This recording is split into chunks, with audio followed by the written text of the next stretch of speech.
This week on Life and Faith.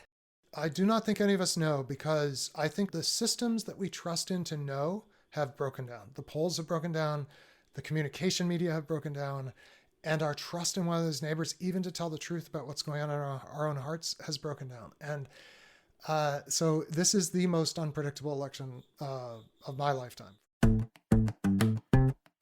We have entered into an amusing ourselves to death moment in history.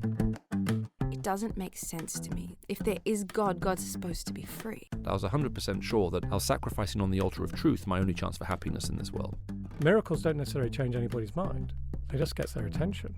And so I had to run with my child on my back, the ESA army coming behind us. I said, gee, Uncle George, this is luxurious for a communist. Sonny said nothing's too good for the worker, nothing.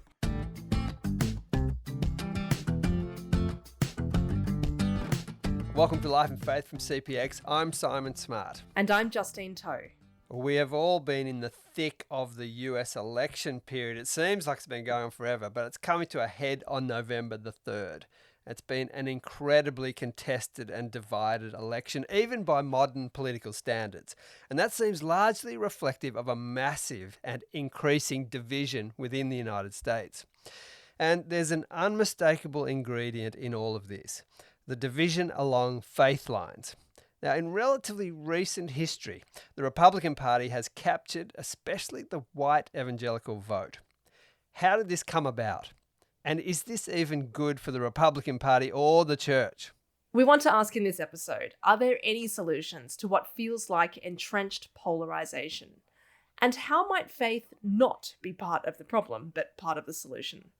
This week and next on Life and Faith, we consider polarization and the politicization of faith, and how both are playing out in the US election.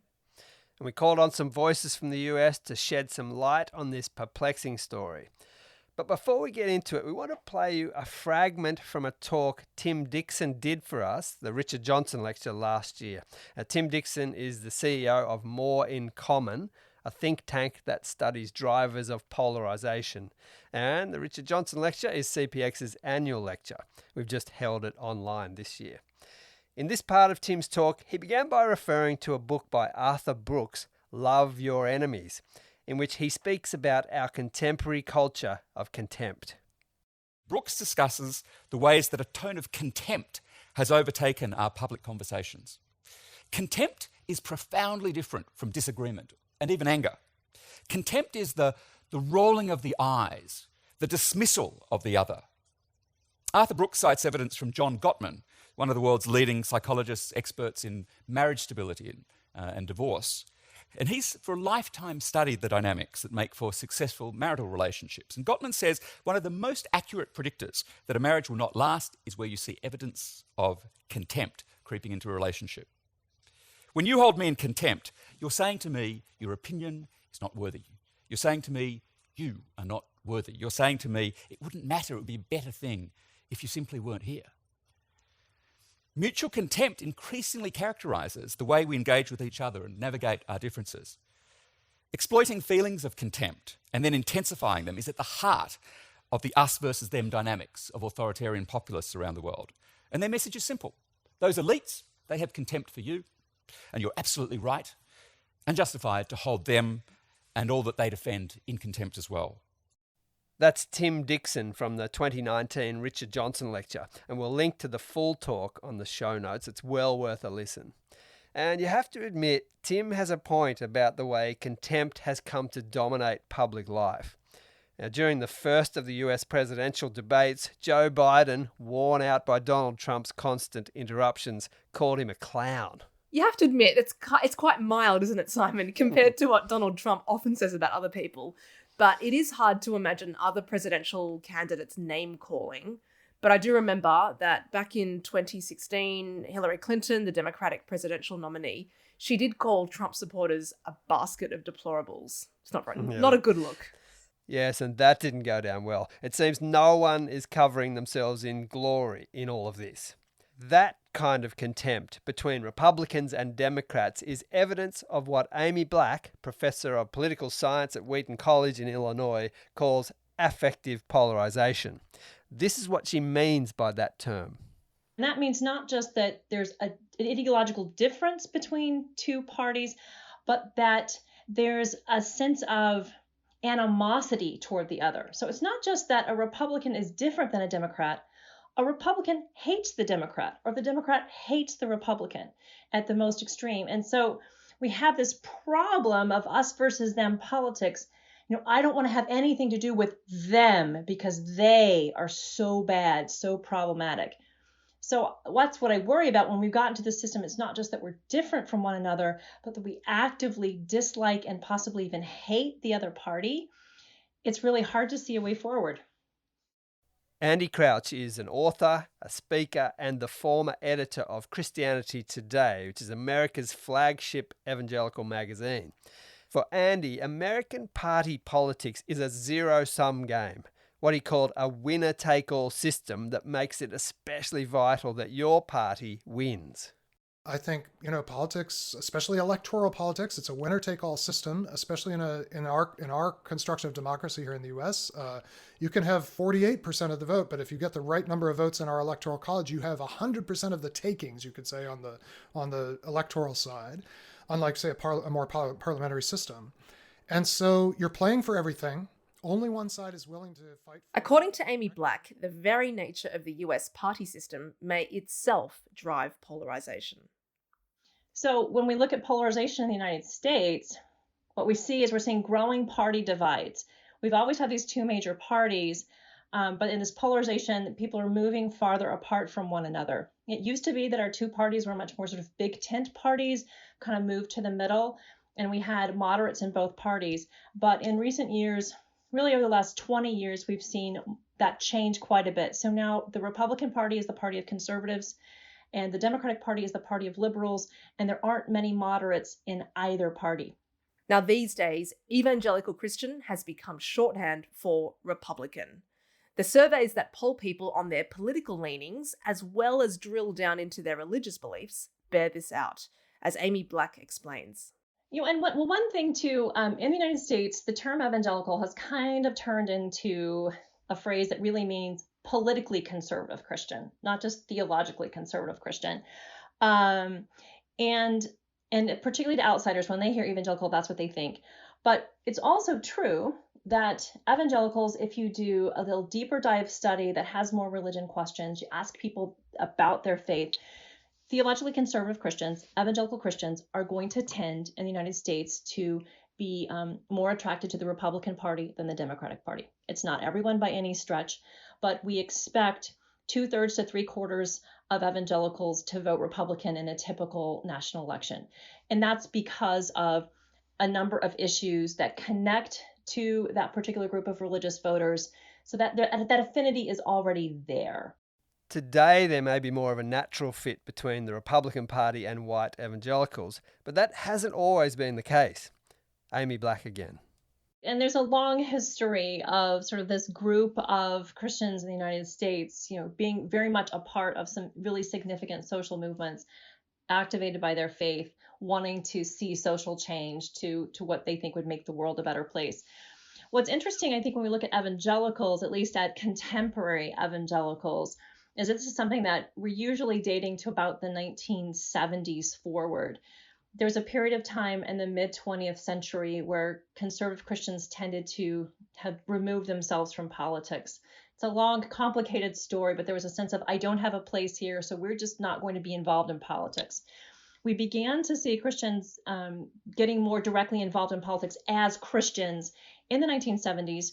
And in the 1976 election, Jimmy Carter, who became famous for doing an interview with Playboy magazine and talking about how he was born again in his faith. And this kind of, people didn't quite know what to do with the man. But he was beloved by evangelicals because they realized he is one of us. Here's this Southern Baptist. He believes like we do. He talks about his faith. We're not used to hearing this. And this is, of course, in the wake of President Nixon having resigned during the Watergate scandal. So we're looking for someone honest, someone we can trust. Jimmy Carter, the Democrat, did very well with evangelical voters and kind of helped bring evangelical voters kind of back into the public sphere. But what we saw is there were a number of things going on between the two parties.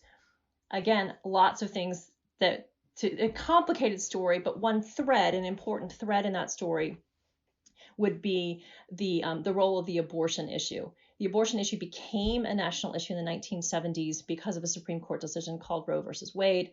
So now this is something that's part of the presidential election. Jimmy Carter himself said he was personally pro-life, but he had a very separatist view of government and felt like it wasn't his position as president to tell people what to do. So he was pro-choice in his politics. That did not go over well with a lot of conservative Christians.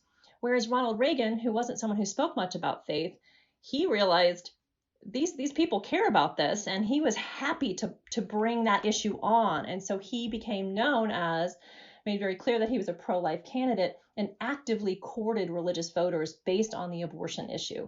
And so that's when we begin to see things kind of shaking out in the direction to which they are now. So we're now at a point in the United States.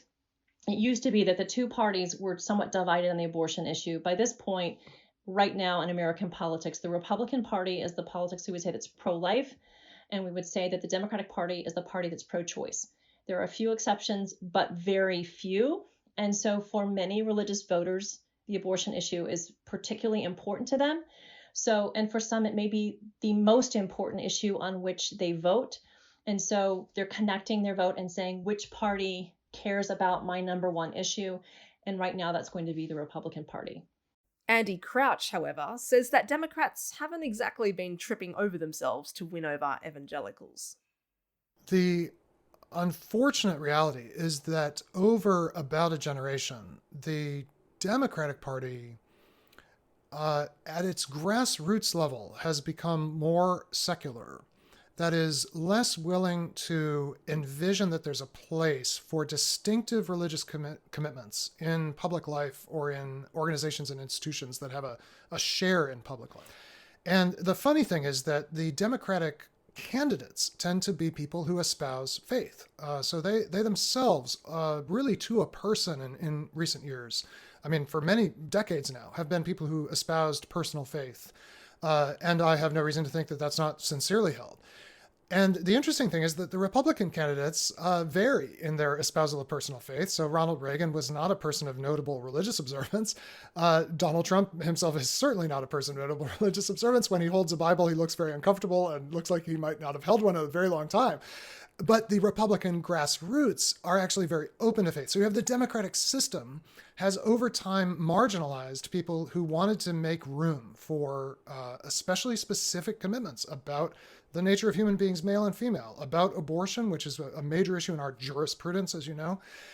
And in that sense, I think that many people feel that they need someone in their corner. I think, someone in their corner. Now, maybe this explains why there's such great interest in appointees to the Supreme Court in America. Now, if you just think about Australia as a comparison, I mean, do you even know which judges sit on the High Court in Australia? In the US, these appointments are highly politicised, but according to Andy Crouch, they are a sign of something deeper. It's a proxy for something else and deeper, which ultimately I think is about, the best word I can think of is a kind of respect or recognition. The recognition of parts of our society that feel very unseen, or when seen, feel held in contempt.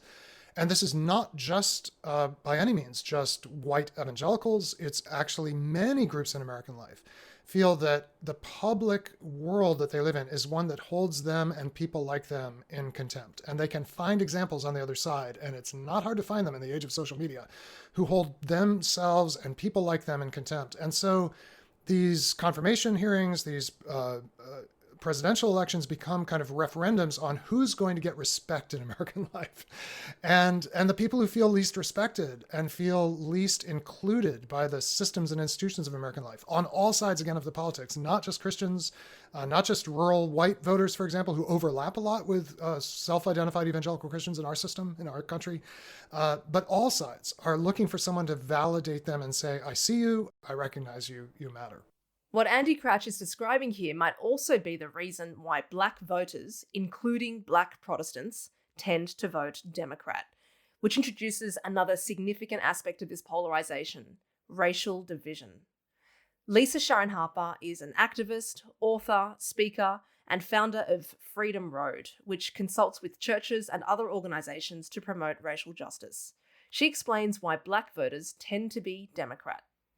We are typically the most committed members of the Democratic Party, Black women in particular, because the Democratic Party in the 20th century, the mid-20th century, in 1964 and 1965, is the party that responded to our push for civil rights, to our push for the protection of our citizenship, the rights of citizenship afforded to us and every person of color in America and white person, the right to be a citizen not based on previous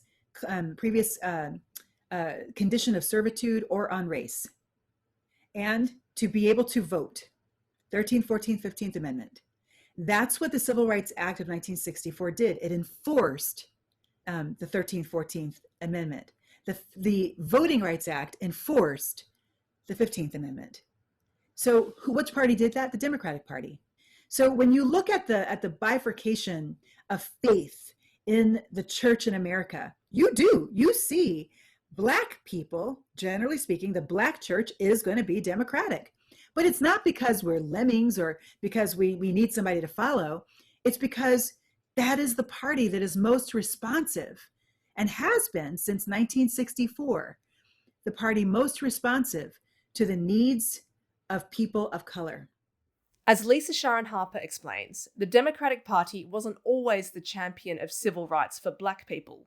Historically, it was based in the South, pro-slavery and firmly opposed to Abraham Lincoln, the Republican president who had freed the slaves. Lisa again. And the Democratic Party went through like a 20-year shift or 30-year shift away from, they were at one point the party that fought Lincoln, right? Lincoln was a Republican. So the Democrats at one point, mid-century, after World War II, they lifted up a platform in the Democratic Convention of 1946, I believe. They lifted up a platform that included pushing for a Civil Rights Act then in the 1940s. But they lost that year to Republicans, so they never got to institute that. After the passage of the Civil Rights Act and the Voting Rights Act, the Southern Democrats left the Democratic Party. White Southern Democrats left the Democratic Party, and they were partyless for a few years until Nixon called them, hey, come over here, come over to the Republican Party. And they found a home in the Republican Party, and that is where they've been ever since. In fact, the night that Democratic President Lyndon B. Johnson signed the Civil Rights Act of 1964, outlawing discrimination on the basis of race, he's supposed to have said glumly to his assistant, I think we just delivered the South to the Republican Party for a long time to come.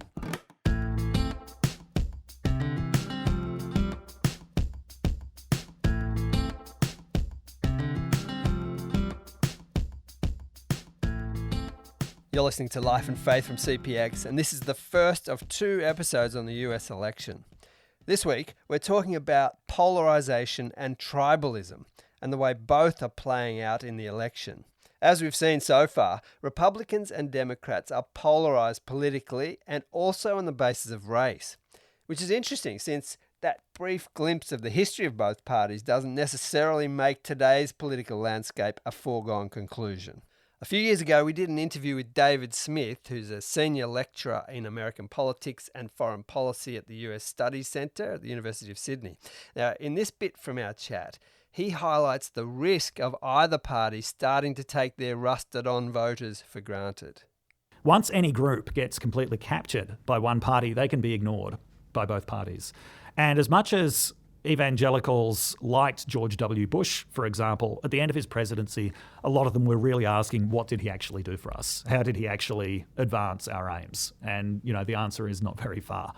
It also could be very dangerous for the Republican Party to become so identified with a particular form of Christianity, because the Republican Party has a wide range of ideological beliefs that are not all related to religious conservatism. And there would be people who are, in general, sympathetic to their view of having very small government, low taxes, a strong military. but without wanting the religious baggage that goes along with that. So it is potentially dangerous for Republicans. Of course, there are dangers for the Democratic Party as well in becoming increasingly secular, because in a country that is, between 60 and 70% Christian, you've got very narrow margins electorally to work with if you can't get at least some of those people into your tent. Social researcher Robert Putnam makes a similar point in his book American Grace. He describes how the capturing of the religious by one party has not been good for either the party or the church. The Republicans' religion-friendly image has had consequences for politics and also the religious landscape.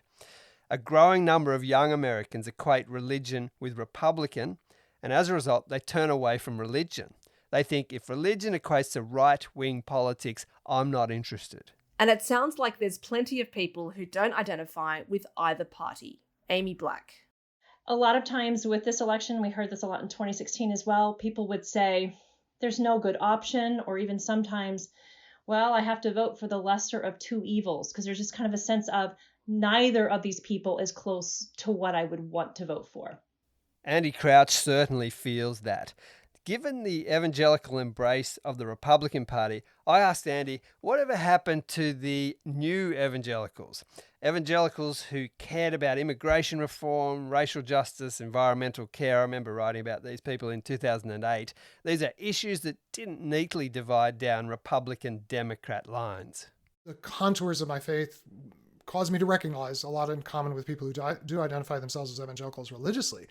But politically, I find it impossible to find representation for the things I care about in a single package, especially in our two parties in the United States. And I think actually what happened to the new evangelicals is they're actually still around. And in fact, many of our institutions, that is to say, our Christian colleges, of which we have many in the United States, many of our churches, many of our service organizations, maybe the majority of our service organizations that have a Christian identity, these are actually inhabited by people who do not feel at all well represented by the kind of conservative side of politics, though in certain respects our convictions may line up there. And the problem is that in this winner-take-all system, if you have no one who represents you, it's very hard to be heard. And so there's a lot of us who do not vote or do not vote for a principal party candidate. I have not myself voted for one of the two party candidates. I can't remember the last time I did that, because I honestly don't feel that either one over the years has been able to represent the things that I care most about in public life. There's a lot of people like me, but we don't get a lot of media attention from the mainstream media that really only care about the two-party horse race.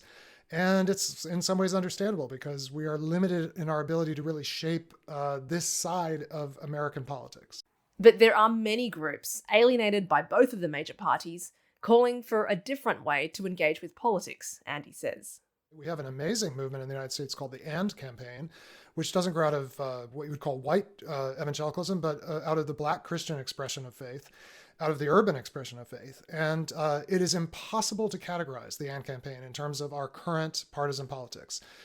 They are very for racial justice. They're very for comprehensive immigration reform, which is another real hot button issue for our country that doesn't divide exactly along partisan lines. It's a complex issue.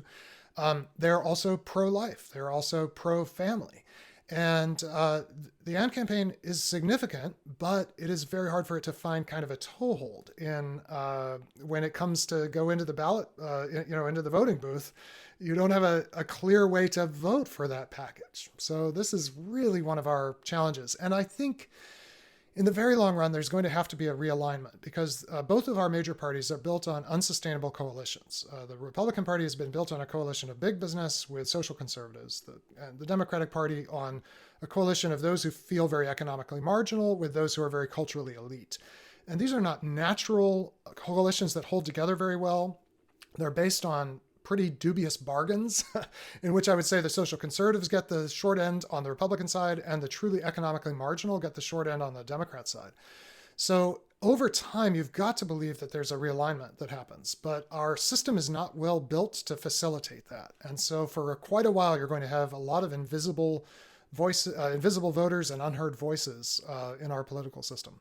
Andy raises another challenge that's part of this volatile mix: the fact that social trust is at a very low point. And the election takes place in a year of not just the pandemic, but protest action over racial injustice. This is something that crosses across almost every institution in American life. There's a really profound and troubling decline in trust in institutions. And when that happens, people divide, a word that's often used is into tribes, into sufficiently similar groups that we can just sort of innately trust one another, to have our interests at heart.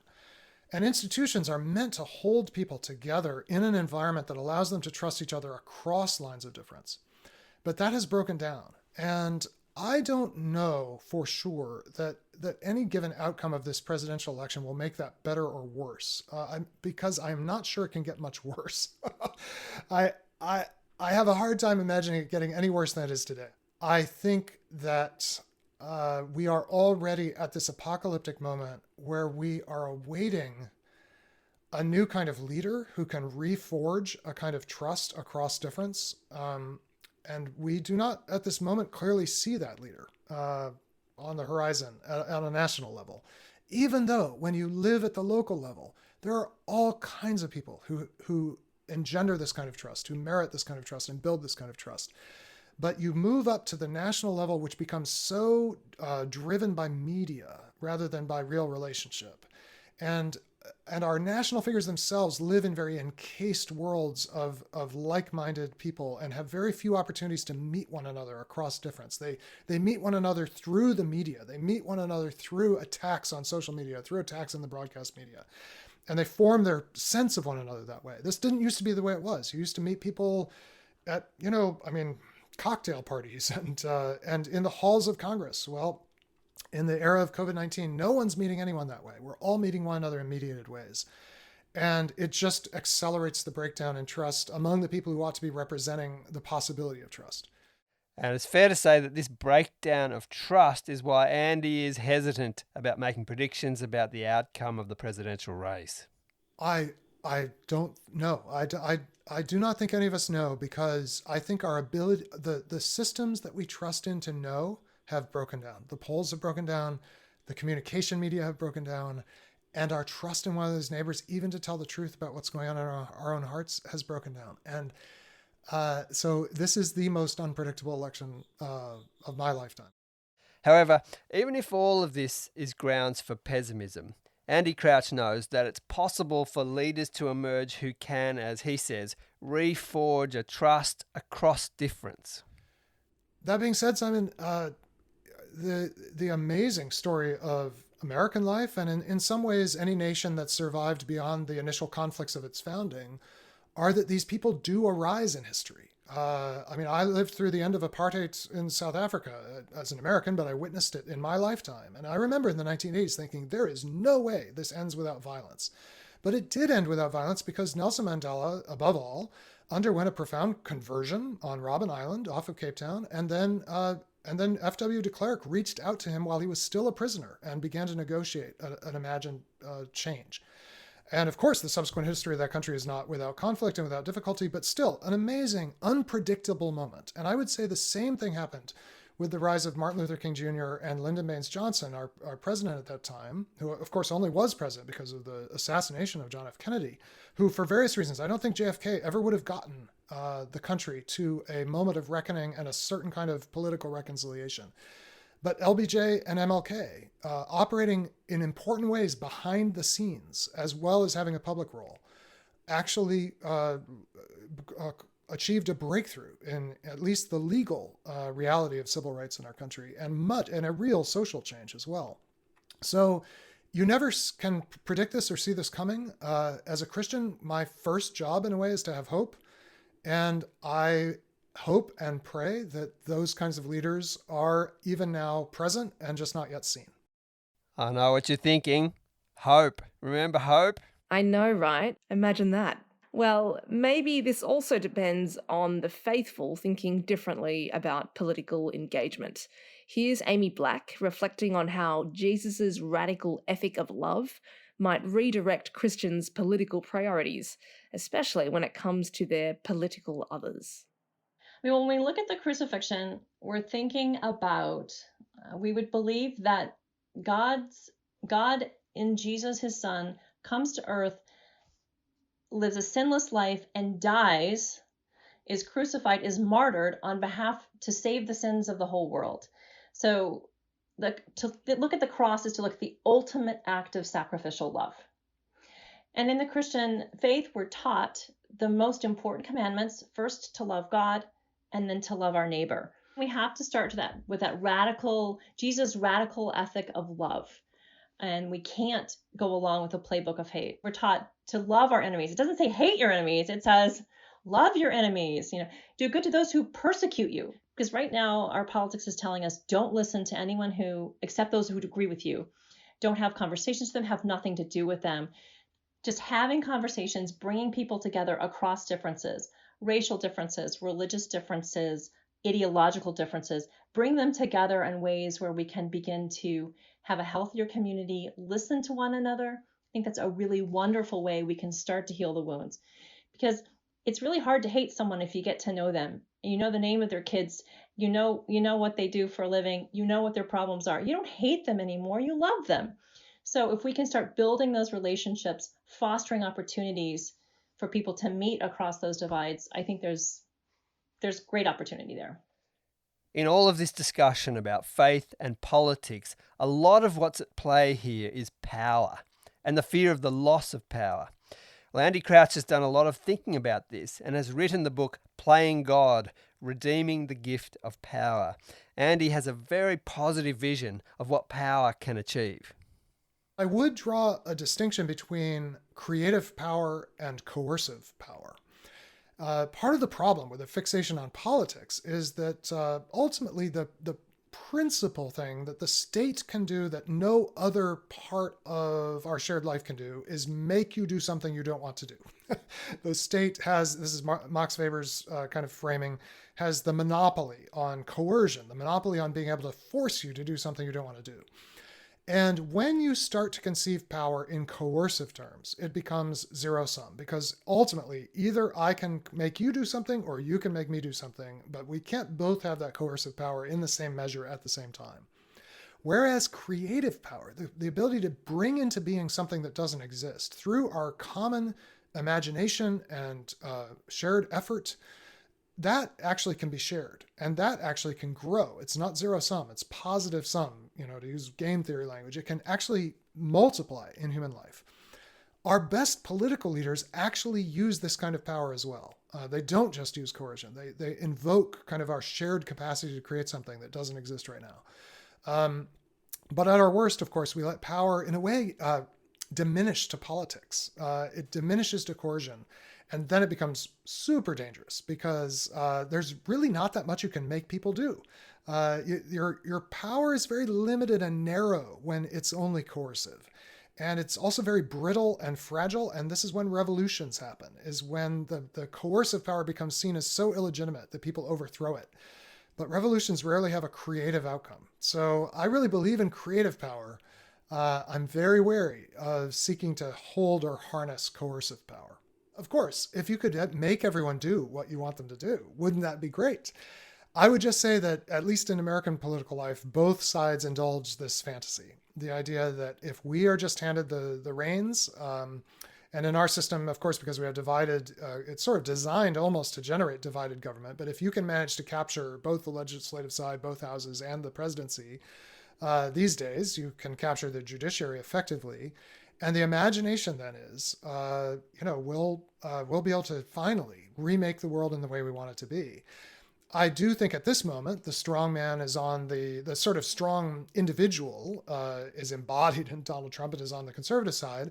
And the more liberal or progressive side trusts in a kind of takeover of the institutions and the coercive power of institutions. But both of them dream of a kind of coercive remaking.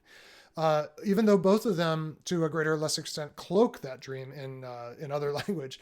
But the strongman could easily be reversed. The strongman could be on the other side. That has often been true in recent history. It's true today in parts of the world.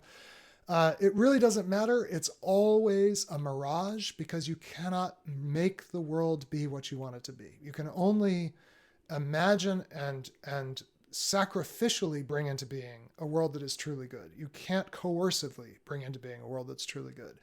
So in a way, what I believe we have to do as Christians, even as we attend to the politics around us, we've got to cleanse our imaginations of the politicized idea that the way that I will get the good I want to see in the world is through acts of coercion, whether by strong men or just by extremely powerful kind of control of institutional structures.